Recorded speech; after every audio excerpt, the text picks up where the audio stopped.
വെള്ളം മുഴുവൻ കളഞ്ഞില്ലെങ്കിൽ പനി പിടിക്കില്ലേ നിനക്ക്? ഗൗരവത്തോടെയുള്ള ഇന്ദ്രന്റെ ശബ്ദം കേട്ടതും പെണ്ണെന്ന് കിടുങ്ങി. അണിവയറിൽ അവന്റെ വലം കൈ ചുറ്റി പടരുന്നതും ഒപ്പം ആ മുടിക്കുള്ളിൽ അവന്റെ മുഖം വന്ന് അമരുന്നതും പെണ്ണെന്നറിഞ്ഞു. അവളുടെ ശ്വാസഗതി ക്രമാതീതമായി വർദ്ധിച്ചുകൊണ്ടേയിരുന്നു. കുറച്ചു നിമിഷങ്ങൾ കഴിഞ്ഞതും ഇന്ദ്രൻ അകന്നു മാറി. ശേഷം ഡോർ തുറന്ന് വെളിയിലേക്ക് ഇറങ്ങിപ്പോവുകയും ചെയ്തു. പതിവ് പോലെ അന്നും രാവിലെ ഇന്ദ്രൻ അമ്പലത്തിലേക്ക് പുറപ്പെട്ടു. സ്റ്റെല്ല ആ നേരത്ത് അച്ചമ്മയുടെ അരികിലായിരുന്നു. അവൾക്ക് കുടിക്കാൻ വേണ്ടി ഒരു കപ്പ് കാപ്പിയെടുത്ത് ലളിത ചേച്ചിയാണ് കൊടുത്തത്. അത് മേടിച്ചുകൊണ്ട് അച്ചമ്മയുടെ അരികിൽ വന്നിരുന്നു. കിച്ചു ഉണർന്നില്ലല്ലേ? ഇല്ല മോളെ, അവള് പതിയെ ഉണർന്നു വരുമ്പോൾ നേരം ഒരുപാടാകും. ഈ കാര്യം പറഞ്ഞാണ് ഞാനും കിച്ചുവും കൂടി ഇവിടെ വരുമ്പോൾ ഏറ്റവും കൂടുതൽ വഴക്കിടുന്നത് പോലും. അച്ചമ്മ കസേരയിലേക്ക് അല്പം കൂടി അമർന്നിരുന്നു. കുട്ടികളാകുമ്പോൾ അങ്ങനെയൊക്കെയാ. അവരെന്നും കാലത്തെ എഴുന്നേൽക്കണം എന്നൊന്നും ഇല്ല അച്ചമ്മേ. ഈ ഫോണും കൂടിയുള്ള സ്ഥിതിക്ക് ഇതുങ്ങളൊക്കെ കിടക്കുന്നത് തന്നെ വെളുപ്പാങ്കാലമാകുമ്പോഴാണ്. ഇഡ്ഡലി തട്ടിലേക്ക് മാവ് കോരി ഒഴിക്കുന്നതിനിടയിൽ ലളിത ചേച്ചി തന്റെ അഭിപ്രായം രേഖപ്പെടുത്തി. അതാണ് പ്രശ്നം, ഈ മൊബൈൽ ഫോണ്. ഈ കുന്ത്രാണ്ടം വന്നതിൽ പിന്നെയാ കുട്ടികൾ ഏറെയും വഴിതെറ്റിപ്പോയത്. കുളിയുമില്ല, ജപവുമില്ല. അത് നോക്കി അങ്ങനെ കിടക്കും. ആണായാലും പെണ്ണായാലും അങ്ങനെ തന്നെ. അച്ചമ്മ കൂടി ലളിതയെ പിന്താങ്ങി. സ്റ്റെല്ല മാത്രം എല്ലാം കേട്ടുകൊണ്ട് പുഞ്ചിരിച്ചിരുന്നു. ഒരഭിപ്രായവും പറഞ്ഞതുമില്ല. പച്ചക്കറികളൊക്കെ എടുത്തു ലളിത വെള്ളത്തിലേക്ക് ഇട്ടു വെച്ചിരുന്നു. അച്ചമ്മ എഴുന്നേറ്റ് പോയപ്പോൾ സ്റ്റെല്ല അതെല്ലാം എടുത്ത് അരിഞ്ഞ് വൃത്തിയാക്കി വെച്ചു. വറുത്തരച്ച സാമ്പാറാണ് ഇന്ദ്രൻ കുഞ്ഞിന് ഇഷ്ടം. ഒപ്പം ചമ്മന്തിയും വേണം. നാളികേരം തിരുമുന്നതിനിടയിൽ ലളിത പറഞ്ഞു. സ്റ്റെല്ലയാണ് അത് വറുത്തെടുത്തതും ബാക്കി ചേരുവകൾ ചേർത്ത് കറിയാക്കി എടുത്തതും. ഇന്ദ്രൻ അമ്പലത്തിലേക്ക് പോയിട്ട് വന്നപ്പോൾ അസൽ സാമ്പാറിന്റെ നല്ല മണം. അവൻ പതിയെ അവിടേക്ക് ചെന്നു. അടുക്കളയിൽ ചെന്നപ്പോൾ കണ്ടു എന്തോ പാചകം ചെയ്തുകൊണ്ട് തിരിഞ്ഞു നിൽക്കുന്നവളെ. സ്വന്തം ഭാര്യയെ എന്തിനാണ് മനുഷ്യ ഇങ്ങനെ വായി നോക്കുന്നത്? നാണമില്ലല്ലോ. ലേശം ഉളുപ്പെങ്കിലും.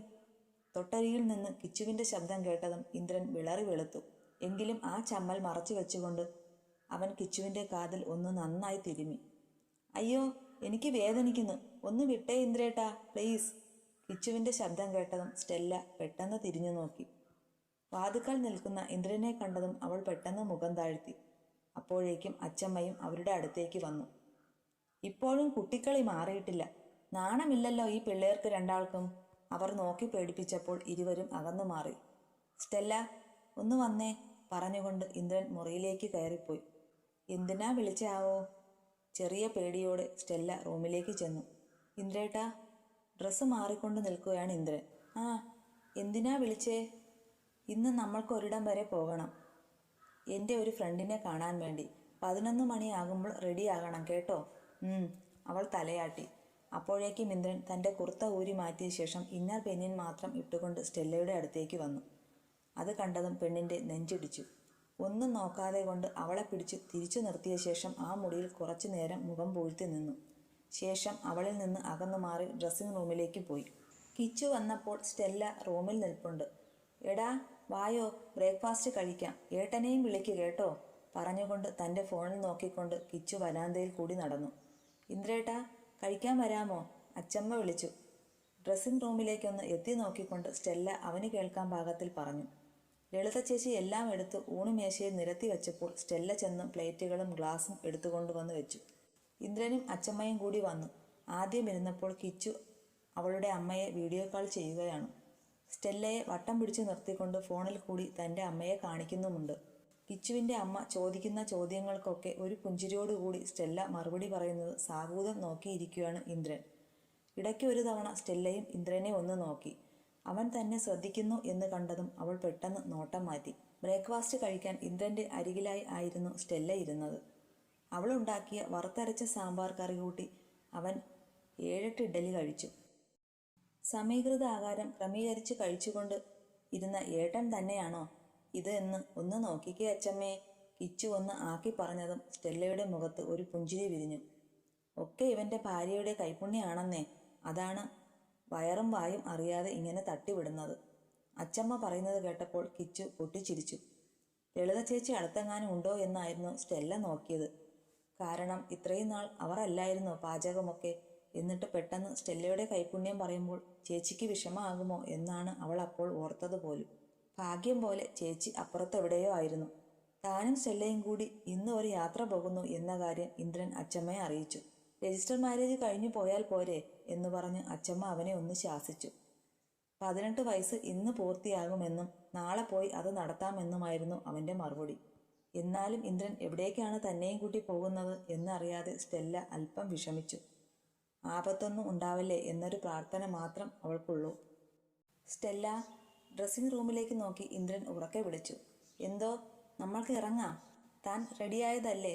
ഉവ്, വരുവാ ഏട്ടാ. അവൾ തിടുക്കത്തിൽ ഇറങ്ങി വന്നപ്പോൾ ഇന്ദ്രൻ ബെഡിൽ ഫോണും നോക്കി ഇരിപ്പുണ്ട്. ഇന്ന് തന്നെ മടങ്ങി വരുമോ? ഡ്രസ്സ് എന്തെങ്കിലും എടുത്തു വെക്കണോ? അല്പം മടിച്ചു അവൾ ഇന്ദ്രനെ നോക്കി ചോദിച്ചു. വേണ്ടടോ, നമ്മൾ വൈകുന്നേരമാകുമ്പോൾ തിരിച്ചെത്തും. അവൻ ഫോണെടുത്ത് പോക്കറ്റിലേക്ക് താഴ്ത്തിക്കൊണ്ട് എഴുന്നേറ്റ് സ്റ്റെല്ലയെ നോക്കി. മുഖം കുനിച്ചു പിടിച്ചു നിൽക്കരുത് എന്ന് ഇന്ദ്രൻ പറഞ്ഞതുകൊണ്ട് അവൾ അവനെ ഒന്ന് നോക്കി. എന്നിട്ട് മനോഹരമായി ഒന്ന് പുഞ്ചിരിച്ചു. പോയേക്കാമല്ലേ? ഇന്ദ്രൻ ചോദിച്ചതും സ്റ്റെല്ല തലകുലുക്കി. അച്ചമ്മയോടും കിച്ചുവിനോടും യാത്ര പറഞ്ഞ ശേഷം ഇരുവരും ചെന്ന് വണ്ടിയിൽ കയറി. വില കൂടിയ ഏതോ വാഹനമാണ്. പേരൊക്കെ എന്താണെന്ന് പോലും സ്റ്റെല്ലയ്ക്ക് അറിയില്ലായിരുന്നു. അവൻ്റെ ഒപ്പം ഇരിക്കുമ്പോൾ അവൾ വിയർക്കാൻ തുടങ്ങി. എന്തുപറ്റി? തനിക്ക് എന്തെങ്കിലും പ്രശ്നമുണ്ടോടോ? കുറച്ചു ദൂരം പിന്നിട്ട ശേഷം ഇന്ദ്രൻ മെല്ലെ മുഖം തിരിച്ച് അവളെ ഒന്ന് നോക്കിക്കൊണ്ട് ചോദിച്ചു. ഇല്ല, കുഴപ്പമൊന്നുമില്ല. പിന്നെന്താ വിയർക്കുന്നേ? അവൻ AC-യുടെ സ്പീഡ് കൂട്ടിക്കൊണ്ട് സ്റ്റെല്ലയെ വീണ്ടും നോക്കി. എന്നിട്ട് വണ്ടി കൊണ്ട് ചെന്ന് ഒതുക്കി നിർത്തി. സ്റ്റെല്ല, അറിയോ ഓക്കെ? അവളൊന്ന് മൂളി. ഇവിടെ നോക്കടോ. അവൻ പറഞ്ഞതും ആ പാവം അതുപോലെ അനുസരിച്ചു. തനിക്കെന്തെങ്കിലും എന്നോട് പറയാനുണ്ടോ? ഇല്ല. പിന്നെന്താ ഇത്ര പേടി? എവിടേക്കാണ് പോകുന്നത് എന്ന് ഓർത്താ. ഇന്നലത്തെ പോലെ ആരെങ്കിലും വരുമോ? എന്തോ ആപത്ത് സംഭവിക്കാൻ പോകുന്നു എന്ന് ആരോ എൻ്റെ മനസ്സിലിരുന്ന് പറയും പോലെ. ഉണ്ണിമായയുടെ അച്ഛൻ, പിന്നെ ഏട്ടൻ്റെ അമ്മ, എല്ലാവരെയും എനിക്ക് പേടിയാ. അമ്മയെയും അമ്മാവനെയും ഉണ്ണിമായെയും ഒക്കെ അവൾ വല്ലാതെ ഭയപ്പെട്ടു. ഇന്നലെ നടന്ന സംഭവങ്ങൾ അങ്ങനെയൊക്കെ ആയിരുന്നുവല്ലോ. അതുമൊക്കെ ഓർത്താണ് അവൾ അങ്ങനെ ചോദിച്ചത് എന്ന് ഇന്ദ്രന് വ്യക്തമായി. എടോ, ആരൊക്കെ വന്നാലും ശരി, എന്തൊക്കെ പറഞ്ഞാലും ശരി, തന്നെ വിട്ടുകൊടുക്കാതെ ഈ ദേഹത്ത് ഒരു പോറൽ പോലും വീഴ്ത്താതെ എൻ്റെ ജീവൻ അവസാനം വരേക്കും ഇന്ദ്രൻ നോക്കും. ഒരാപത്തും തനിക്ക് വരുത്തില്ല. അതുപോരെ? അവനത് പറഞ്ഞതും സ്റ്റെല്ലയുടെ മിഴികൾ ഇറനണിഞ്ഞു. ജീവൻ അവസാനിക്കുന്ന കാര്യമൊന്നും പറയല്ലേ ഏട്ടാ. എനിക്കതൊന്നും കേൾക്കാൻ പോലും പറ്റില്ല. വിങ്ങിപ്പൊട്ടിക്കൊണ്ട് തൻ്റെ മുന്നിലിരുന്ന് പറയുന്നവളെ കാണുന്തോറും ഇന്ദ്രൻ്റെ ഉള്ളിൽ അവളോടുള്ള പ്രണയം നിറഞ്ഞു നിന്നു. സ്റ്റെല്ല, ഒന്നും ഓർത്ത് വിഷമിക്കേണ്ട. പിന്നെ ഇപ്പോൾ ഈ യാത്ര പോകുന്നത് എൻ്റെ ഒരു സുഹൃത്തിൻ്റെ അടുത്തേക്കാണ്. പഠിക്കുന്ന കാലം മുതൽക്ക് ഞങ്ങൾ ഒരുമിച്ചായിരുന്നു. ആളെ തനിക്കൊന്ന് പരിചയപ്പെടുത്തി തരണമെന്ന് ഒരാഗ്രഹം തോന്നി. അതുകൊണ്ടാണ് ഇങ്ങനെയൊരു യാത്ര തിരിച്ചതുപോലും. തനിക്ക് ഒരാപത്ത് പോലും ഉണ്ടാവാതെ നോക്കാൻ എനിക്ക് സാധിക്കുമടോ. ഇങ്ങനെ നെർവസായിട്ടിരിക്കല്ലേ പ്ലീസ്. അവൻ പറഞ്ഞപ്പോൾ സ്റ്റെല്ല വീണ്ടും തലകുലുക്കി. ഇനി എന്തെങ്കിലും പേടിയുണ്ടോ? ഇല്ല. ഉറപ്പാണോ? പിന്നെ ഇന്നലെ രാത്രിയിൽ എന്തൊക്കെയോ വലിയ പേടിയാണെന്നൊക്കെ എന്നോട് പറഞ്ഞല്ലോ. അതോ? അവൻ്റെ ചോദ്യം കേട്ടതും അവളുടെ ഉള്ളൊന്ന് കാളിപ്പിടഞ്ഞു. ഇനി ആ കാര്യത്തിലും താൻ പേടിക്കുകയൊന്നും വേണ്ട കേട്ടോ. ഞാൻ അപമര്യാദയായിട്ട് തന്നോട് പെരുമാറാനൊന്നും വരില്ല. പോരെ? അത് പിന്നെ പെട്ടെന്ന് എനിക്ക് എന്താണ് പറയേണ്ടതെന്ന് പോലും അറിഞ്ഞുകൂടായിരുന്നു. അവിവേകമായിപ്പോയെങ്കിൽ ക്ഷമിക്കണം. ഏയ്, അതൊന്നും സാരമില്ല. ഒരു ചിരിയോടുകൂടി ഇന്ദ്രൻ വണ്ടി മുന്നോട്ടെടുത്തു. സ്റ്റെല്ലയുടെ മനസ്സിൽ നിന്ന് കാർമേഘങ്ങളൊക്കെ മെല്ലെ മാഞ്ഞുപോയി തുടങ്ങിയിരുന്നു. അവനെ നോക്കി അവൾ ഒന്നുകൂടി ഹൃദ്യമായി പുഞ്ചിരിച്ചു. ഹോ, ഈ പെണ്ണ് ചിരിപ്പിച്ചു മയക്കി വീഴ്ത്തുവാണല്ലോ. വണ്ടി ഓടിക്കുന്നതിനിടയിൽ ഇന്ദ്രൻ കീഴ്ചുണ്ട് കടിച്ചു പിടിച്ചു. പുറത്തെ കാഴ്ചകളൊക്കെ നോക്കി സ്റ്റെല്ല അങ്ങനെ ഇരുന്നു. തലേ രാത്രിയിൽ ഉറങ്ങാതെ ഇരുന്നതുകൊണ്ട് ഇടയ്ക്ക് അവളുടെ കണ്ണിൽ മയക്കം വീണു തുടങ്ങി. മെല്ലെ അവൾ ഉറക്കത്തിലേക്ക് വഴുതി. എന്തോ വലിയൊരു ശബ്ദം കേട്ടുകൊണ്ട് അവൾ കണ്ണു തുറന്നത്. പക്ഷേ അപ്പോഴേക്കും അവളുടെ ബോധം മറഞ്ഞുപോയിരുന്നു. TV-യിൽ ഏതോ സീരിയൽ കണ്ടുകൊണ്ടിരിക്കുകയായിരുന്നു അച്ചമ്മയും ലളിത ചേച്ചിയും. അച്ചമ്മേ! കിച്ചുവിൻ്റെ ഉറക്കെയുള്ള വിളി കേട്ടതും അച്ചമ്മയും ലളിത ചേച്ചിയും ചാടി എഴുന്നേറ്റു. കൃഷ്ണ, ഗുരുവായൂരപ്പ, എന്തോ അരുതാത്തത് സംഭവിച്ചുവല്ലോ. കരഞ്ഞുകൊണ്ടാണ് അച്ചമ്മ ഓടിച്ചെന്നതും. അപ്പോഴേക്കും കിച്ചു ബെഡിൽ തളർന്നിരിപ്പുണ്ട്. മോളെ, എന്താ എന്താ പറ്റിയത്? അച്ചമ്മേ, നമ്മുടെ സ്റ്റെല്ല, അവൾ.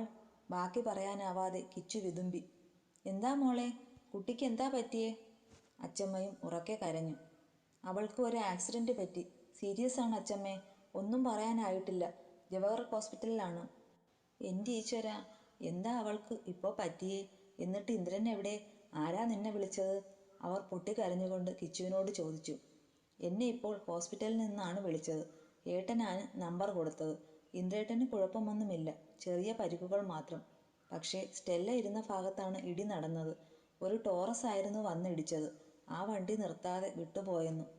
എൻ്റെ കണ്ണാ, ഇതെന്തൊക്കെയായി കേൾക്കുന്നേ? ആ കുട്ടി, അവൾക്കൊന്നും വരുത്തല്ലേ. ഒരു തെറ്റും ചെയ്യാത്ത ഒരു പാവമാണ് അവള്. എൻ്റെ ജീവൻ എടുത്തോ, എന്നാലും ആ കുട്ടിയെ എൻ്റെ കുഞ്ഞിന് കൊടുത്തേക്കണേ. അച്ചമ്മ പൂജാമുറിയിൽ പോയി ഭഗവാന്റെ മുന്നിൽ കരഞ്ഞുകൊണ്ട് പ്രാർത്ഥിച്ചു. അമ്മേ, ഒരു കുഴപ്പവും ആ കുട്ടിക്ക് ഉണ്ടാവില്ല. ഗുരുവായൂരപ്പൻ കൂടെയുണ്ട്. ഇങ്ങനെ കരയാതെ ഇങ്ങോട്ട് വന്നിരുന്നേ. നമ്മൾക്ക് ഹോസ്പിറ്റലിൽ പോകാം. ഇന്ദ്രനെയും മോളെയും കാണാം. ലളിത വന്ന് അച്ചമ്മയുടെ തോളിൽ പിടിച്ചുകൊണ്ട് പറഞ്ഞു. എന്നാലും എൻ്റെ ലളിതേ, സഹിക്കാൻ പറ്റുന്നില്ലടി. എന്തൊരു വിധിയായിപ്പോയി ആ കുഞ്ഞിന്. ഒക്കെ ഈ കുടുംബദോഷമാണ്. അമ്മേ, കിച്ചുവിനെയും കൂട്ടി നമുക്ക് നേരം കളയാണ്ട് പോകാം. വന്നേ. ലളിതയാണ് അവരെ നിർബന്ധിച്ച് എഴുന്നേൽപ്പിച്ചത്. കിച്ചു അപ്പോഴേക്കും റെഡിയായി വന്നിരുന്നു. അങ്ങനെ മൂവരും കൂടി ഹോസ്പിറ്റലിലേക്ക് തിരിച്ചു. അച്ചമ്മയെയും കൂട്ടി കിച്ചു ഹോസ്പിറ്റലിലെത്തി. നേരെ റിസപ്ഷനിൽ ചെന്ന് അവൾ സ്റ്റെല്ലയുടെയും ഇന്ദ്രൻ്റെയും പേര് പറഞ്ഞ് അന്വേഷിച്ചു. സ്റ്റെല്ലയ്ക്ക് സർജറിക്ക് കയറ്റിയിരിക്കുകയാണെന്നും അവളുടെ വലത് കൈ ഒടിഞ്ഞുവെന്നും റിസപ്ഷനിസ്റ്റ് ആരെയോ ഫോൺ വിളിച്ച ശേഷം അവരെ അറിയിച്ചു. അത് കേട്ടതും അച്ചമ്മ കരയുവാൻ തുടങ്ങി. ഒരു പ്രകാരത്തിൽ അവരെയും കൂട്ടി കിച്ചു ഓപ്പറേഷൻ തിയേറ്ററിൻ്റെ അടുത്തേക്ക് നടന്നു. ഇന്ദ്രേട്ടൻ എവിടെയാണെന്ന് ചോദിച്ചില്ലല്ലോ അച്ചമ്മേ. ലിഫ്റ്റിലേക്ക് കയറി മുകളിലേക്ക് പോകവേ കിച്ചു പെട്ടെന്ന് പറഞ്ഞു. എൻ്റെ ഈശ്വരാ, അത് നേരാണല്ലോ. തിരക്കിനിടയിൽ ഞാനും അത് മറന്നു. പെട്ടെന്ന് കുട്ടിയെ ഓപ്പറേഷന് കയറ്റി എന്നൊക്കെ കേട്ടപ്പോൾ പേടിച്ചു മോളെ. ഇനിയിപ്പോൾ ആരോടാണ് നമ്മളെന്ന് ചോദിക്കുക? നോക്കാം അച്ചമ്മേ, ഇപ്പോൾ സമാധാനപ്പെടു. ഇറങ്ങേണ്ട ഫ്ലോർ എത്തിയപ്പോൾ അവർ അച്ചമ്മയുടെ കൈക്ക് പിടിച്ച് ഇറക്കി. ഓറ്റിയുടെ വാതുക്കൽ ചെന്നപ്പോൾ കണ്ടു അവിടെ നിൽക്കുന്ന ഇന്ദ്രനെ. അച്ചമ്മേ, ദേ ഇന്ദ്രേട്ടൻ നിൽക്കുന്നു. അവൾ ചൂണ്ടിയ ഭാഗത്തേക്ക് അപ്പോഴാണ് അവരും നോക്കുന്നത്. മോനെ ഇന്ദ്ര! പരിസരം പോലും മറന്ന് അവർ ഉച്ചത്തിൽ വിളിച്ചു. ഒരുപാട് ആളുകളൊക്കെ അവിടെ ഇവിടെയായി ഇരിപ്പുണ്ട്. മെയിനായിട്ടുള്ള ഓറ്റിയാണ് അത്. അച്ചമ്മയുടെ വിളി കേട്ടതും ഇന്ദ്രൻ ഓടി വന്നു. അവൻ്റെ നെറ്റിയിലും ഇടത് കൈപ്പാത്തിയിലുമൊക്കെ ബാൻഡേജ് ചുറ്റി വെച്ചിട്ടുണ്ട്. ഏട്ടാ, പതുക്കെ, തല ഇളകും കേട്ടോ, കിച്ചു പറഞ്ഞു. അച്ചമ്മയെ കെട്ടിപ്പിടിച്ച് അപ്പോൾ ഇന്ദ്രൻ കരയുകയായിരുന്നു. എന്താ എൻ്റെ പൊന്നുമോനെ പറ്റിയത്? സ്റ്റെല്ലമ്മോൾക്ക് എങ്ങനെയുണ്ട്? പെട്ടെന്ന് ഇതറിഞ്ഞതും ഞങ്ങൾ പേടിച്ച് വിറച്ചുപോയി. ഓപ്പറേഷൻ ചെയ്യാൻ കയറ്റി. പാവം, അവൾക്ക് ബോധമൊക്കെ മറഞ്ഞു പോയിരുന്നു അച്ചമ്മേ. എൻ്റെ സ്റ്റെല്ല, അവൾക്ക് എന്തേലും പറ്റിയാൽ പിന്നെ ഒരു നിമിഷം പോലും ഇന്ദ്രനില്ല. അവൻ്റെ വലം കൈകൊണ്ട് കണ്ണുനീർ തുടച്ചു.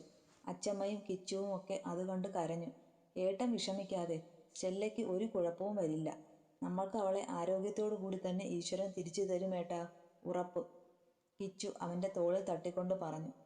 പെട്ടെന്നായിരുന്നു ഇന്ദ്രൻ്റെ ഫോൺ ശബ്ദിച്ചത്. അവൻ അത് എടുത്തു നോക്കി. DYSP അജ്മലാണ്. അച്ചമ്മയെയും കിച്ചുവിനെയും കൊണ്ടുപോയി കസേരയിൽ ഇരുത്തിയ ശേഷം ഇന്ദ്രൻ ഫോണുമായി കോറിഡോർ ലക്ഷ്യമാക്കി നടന്നു.